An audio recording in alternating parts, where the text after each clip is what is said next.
ऐसा है। ठीक है। अच्छा सर, अब ये मिड और स्मॉल कैप, मतलब क्या माने कि इसका जो पेन है खत्म हो गया है, अब ये मौका हो सकता है एक टर्न अराउंड का, या इट इज टू अर्ली? देखो, पैन खत्म हुआ हो ना हुआ, लेकिन हम आपके पास जो शेयर है उसमें ये रिस्क हमेशा है गिरने की। जो शेयर आपके पास नहीं उनमें खत्म हुआ हो तो पता नहीं। कहने का मतलब ये है, हम्म। अगर आप ये सोचते हैं कि mid cap small cap share में जान लौटे, हम्म। हिम्मत आए, मजबूती आए, पहले लार्ज कैप में तो आए। लार्ज कैप हम्म। में नहीं आ रही, करेक्ट। है ना। अरे जो जिनमें पहले हमेशा फॉल के बाद, बड़े फॉल के बाद, बड़ी गिरावट के बाद लार्ज कैप पहले चलते हैं। और इस बार तो अभी भी लार्ज कैप में 12% का वैल्यूएशन करेक्शन हो गया, चलो गिर गए। मिड कैप स्मॉल कैप में तो लोग अभी भी मानते हैं कि महंगे। हाँ। करेक्ट। वे इतना गिरने के बाद तो पहले लार्ज कैप ही नहीं चल पा रहे, मिड कैप किसको बेचारे को, उनको क्या बोले। 23,150 परसों बनाया टॉप, गिर गए नीचे। ठीक है। 23,235 कल हाई बनाया, फिर गिर गए। तो लार्ज कैप ही समझ नहीं पा रहे। पहले जब तक लार्ज कैप ना चल के स्टेबल ना हो तब तक इनको दोष मत दो, तब तक mid cap small cap share में उम्मीद करना। और लार्ज कैप में स्टेबिलिटी कब दिखेगी, जब पिछले दिन के हाई के ऊपर बंद हो।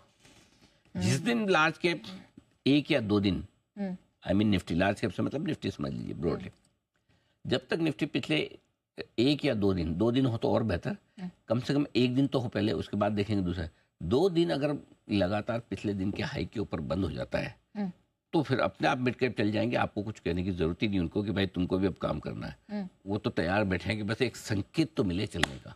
अच्छा। वो चल जाएंगे। लेकिन इसमें एक बहुत इंपॉर्टेंट चीज़ है जो ध्यान में रखें, और ये चीज़ भी मुझे पिछले 2-3 दिनों में बहुत लोगों ने पूछी है। इतने सब गिरे सर, कौन सा शेयर लें, सही बात है। मिड कैप कौन सा ले लें जो गिर गया है। मैं इसमें आज बहुत काम की बात आपको बताने जा रहा हूँ, उसको ध्यान से सुनिएगा। इस वक्त कोई भी शेयर खरीदने के बजाय किसी म्यूचुअल फंड में पैसा लगाना बेहतर है। ओके। क्यों और कौन से म्यूचुअल फंड में? म्यूचुअल फंड इस वक्त आपके लिए सबसे बेस्ट है फ्लेक्सी कैप म्यूचुअल फंड, जिसमें हर तरह के मार्केट कैप वाले शेयर है। क्लियर। और वो क्यों बेहतर है किसी एक शेयर?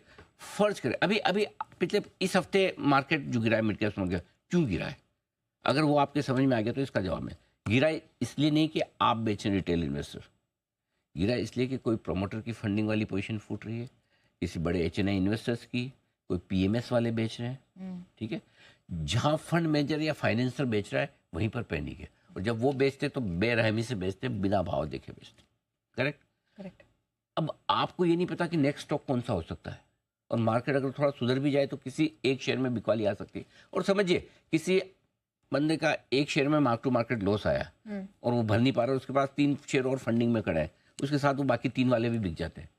तो कोलेटरल डैमेज किस दूसरे शेयर में हो सकता है आपको नहीं पता। नहीं पता। करेक्ट। तो इसलिए अगर समझो, आपने सोचा यार ये स्टॉक ऊपर से 40% घटा हुआ, मेरे को तो बहुत पसंद था, अब ले लेता हूँ इसको। पता चला कल उसी में आपके मार्जिन कॉल किसी और का आ गया और वो 20% और निकल गया। तो इसलिए इस वक्त सीधे सीधे तौर पर एक शेयर खरीदना रिस्की है। उससे बेहतर है आप म्यूचुअल फंड में, फ्लेक्सी कैप फंड में पैसा डाल दो। ठीक है। ताकि आपके ना, अगर समझो किसी म्यूचुअल फंड में 40 शेयर हैं, उसमें 2 में कोई एक्सीडेंट हो भी गया तो आपके पोर्टफोलियो पे इम्पैक्ट नहीं आएगा। इसलिए मैं अभी सबको ये राय दे रहा हूँ, भाई शेयर खरीदो, मना नहीं है। 50-60% घटा है तो आपको बहुत शेयर अच्छे लगेंगे, लगने भी चाहिए। लेकिन फिर ये नहीं होना चाहिए कि मेरे लेने के बाद 10-20 घट गया गलती से, बिना कारण से नीचे गिर गया। वो फूट सकता है, जिसको कहते हैं ओके। वो फूट सकता है। ये बहुत काम की चीज़ है, गौर करके रखिए, ध्यान में रखिए। अच्छा सर,